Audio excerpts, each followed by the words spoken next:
I've been getting a lot of requests to do a video on using the persistent mode install for Paladin, so here we are. What is persistence mode? Well, it's a feature where your bootable USB is able to save configuration changes, save files, install more programs, and preserve system settings across reboots. In a typical live USB without persistence, any files and changes that you make while running that live OS are no longer there when you reboot. Every reboot means you'll have a clean slate. This is what some distros are meant to do.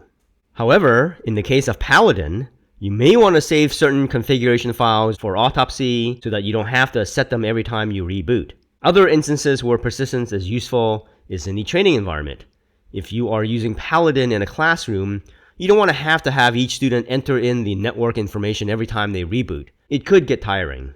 You want the Wi-Fi settings and other settings part of the distro. You could also want to load your Paladin with custom software. For example, I like to use the command distype, which is not part of the Paladin 9 distro. So I would install it once, and then I would always have it on my customized version of Paladin. So let's go over what we need in order to make a Paladin USB with persistence. Well, obviously a USB, but you also need to make sure that the USB you are using has more capacity than the latest ISO, which is a whopping 13 gigabytes. So a 16 gig or 32 gig USB would work. Next, we need that 13 gig ISO that we just talked about. So go to the Sumuri website and download that. And if you can afford it, please pay something to the company. Their programmers aren't free. Lastly, we need software that can create a bootable thumb drive from an ISO. The easiest software I have found is Rufus, so download that, and the links are in the description below. Rufus only runs on Windows, so sorry to the hardcore Linux dudes and dudettes out there who want to use the command line. If you really want to see how to use the command line, leave a comment below and I'll make another video. On a Windows box, you can go ahead and launch Rufus.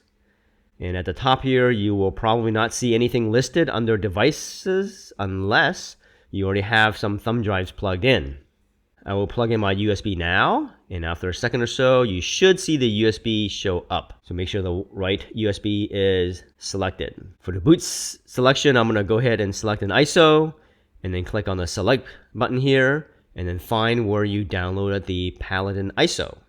Underneath that, you will see the persistent partition size. What you're going to see is probably something different than mine because it depends on the USB that you are plugging in. I'm using a 16 gig USB, so I only have like 1 gig of space left after the 13 gig ISO. So I'm going to go ahead and switch this to the maximum, which is 1 gig. And that should be enough for the config files and other such small files that I want to have in my persistent partition.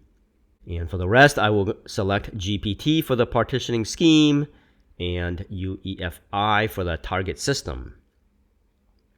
For the format options, again, I will leave the default of Paladin for the volume label, and then NTFS for file system, and 4096 for the cluster size. When you are ready, click on Start. This will take about 10 to 15 minutes or so to complete depending on your USB.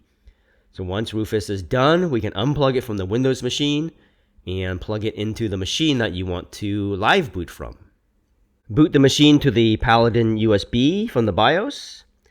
And then I'm going to choose the non-forensic mode with node mode set. I'm choosing the non-forensic mode because I want to write to the USB thumb drive. And then I'm choosing the node mode set because otherwise my display will go wonky. So for me, it's the 6th menu item down. But you may not need to choose node mode set depending on your hardware. Once the system is up, launch the Paladin toolbox from the icons on the left of the desktop. And then select the disk manager from the left side menu. And from there, select the USB from the list. Make sure you select the second partition, which should be the size you gave it in Rufus, which in my case is 1 gigabyte. Then click on the Format button. At the pop-up, we want to make sure that the label is writable. So make sure it's spelled exactly writable. This is because those are the keyword that Paladin will expect from the persistent partition.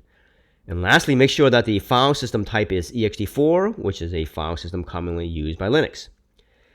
After the formatting is complete, hit refresh to see the results. So we see here that the partition has changed from ext3 to ext4, and the label from Casper-RW to writable. Just to double check everything, go ahead and launch a terminal window. And because we booted in a non-persistent mode, anything that we do now will not be saved. We can test this out by downloading some software. So I'm going to go ahead and do apt install disk type. And it looks like it failed because I forgot to set up the Wi-Fi network. So I go ahead and click on the show apps icon down here at the bottom left. And at the search bar on top, I type in Wi-Fi. To launch the Wi-Fi tool, select my Wi-Fi network, and then enter the password. Now I can try the install again. So apt install disk type. And once it's installed, we can test it out. So I'm going to type in disk type /dev/sda.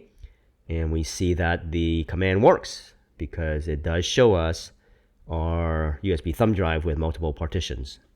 Now reboot Paladin again, but this time at the grub menu, use the down arrow to go to the line that says persistent mode.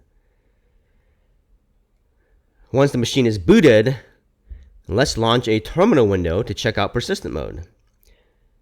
I installed the program called disk type before, but that was in a non-persistent mode, so the disk type command should not exist. So in the terminal, if I type disk type of /dev/sda, we see that the disk type command is not part of Paladin, so that makes sense. So now that we're in persistent mode, let's install it for reals. But before we do that, let's double check to make sure Wi-Fi is on. I'm going to go to the show apps, type in Wi-Fi, select my Wi-Fi network, give it a password, and then go back to the terminal where I now installed the software, apt install disk type. And then after installation, I'm going to verify that the software has been installed by typing disk type /dev/sda. And that's all good. So now that we have installed the program in persistent mode, it should be permanently part of my customized Paladin. Let's reboot again to verify that. And at the grub menu, we want to select the persistent mode from the boot menu item again. And we can now run the program disk type. And once everything is up and running, and I launch the terminal window, we can now run the program disk type, which was installed previously in the persistent mode, so it should be available. So I'm going to type disk type /dev/sda, and look at that. The command is now part of my customized Paladin. So what else is saved? Let's go out to the internet and see if the Wi-Fi password is now part of my customized Paladin as well. I'll bring up a browser and then go to the URL of https github.com/bluemonkey4and6. And sure enough, I can get to the internet without having to retype my Wi-Fi password. So that is definitely part of my customized Paladin. Now if I download this handy dandy PDF of basic Linux commands, I can have it every time I use Paladin. Because anything that is saved under my home folder will continue to persist. And similarly, if I create an autopsy case, the next time I reboot, that case will be part of the previously opened cases. So that's how you create a live boot Paladin USB with a persistent partition. You need to have a USB that is big enough for the 13 gig Paladin ISO, plus however much space you want to have as your persistent partition. Then you will need a tool like Rufus or Ventoy or UNetBootin or MKUSB, etc. to build the USB from an ISO along with creating the persistent partition. Format the partition with the required volume name, and remember to choose the persistent option when you boot.